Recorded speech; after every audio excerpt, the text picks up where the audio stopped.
Hey guys, welcome back to part 2 of the murder of Serena McKay.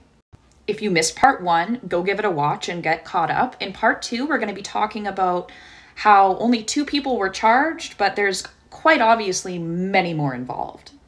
So because the 2 girls that were actually charged were 16 and 17 at the time of the murder, their names are protected under the Youth Justice Act, so their names don't show up in any articles. However, if you want to head over to Facebook and join the group Justice for Serena McKay, you'll find names there.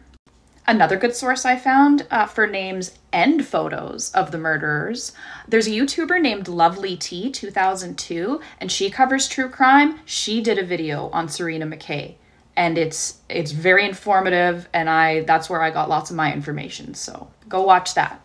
Actually, this screenshot that I used in part 1 is from Lovely T 2002's video. You can see her little logo right there. Okay, so like I said, the 2 girls were charged. They were both charged with second-degree murder. The prosecutor wanted to see both girls be tried as adults.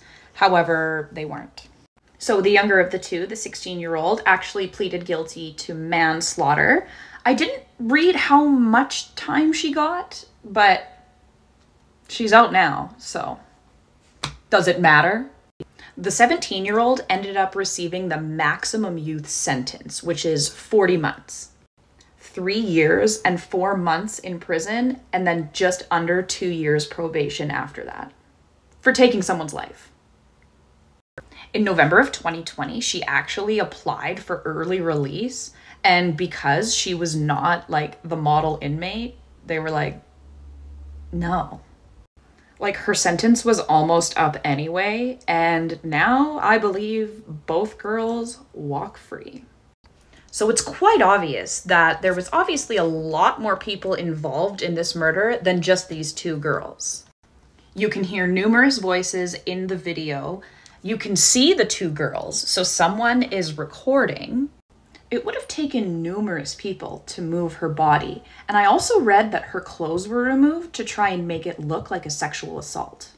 There were massive amounts of blood in the house that somebody had to have cleaned up, as well as the yard was lit on fire. But here's the weird thing about this fire. The fire was obviously to try and get rid of any sort of evidence, but this fire also spread to the trailer of the person who found Serena's body. That's not a coincidence.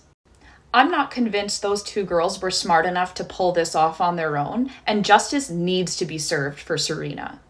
I want to see more people go to jail, but like forever.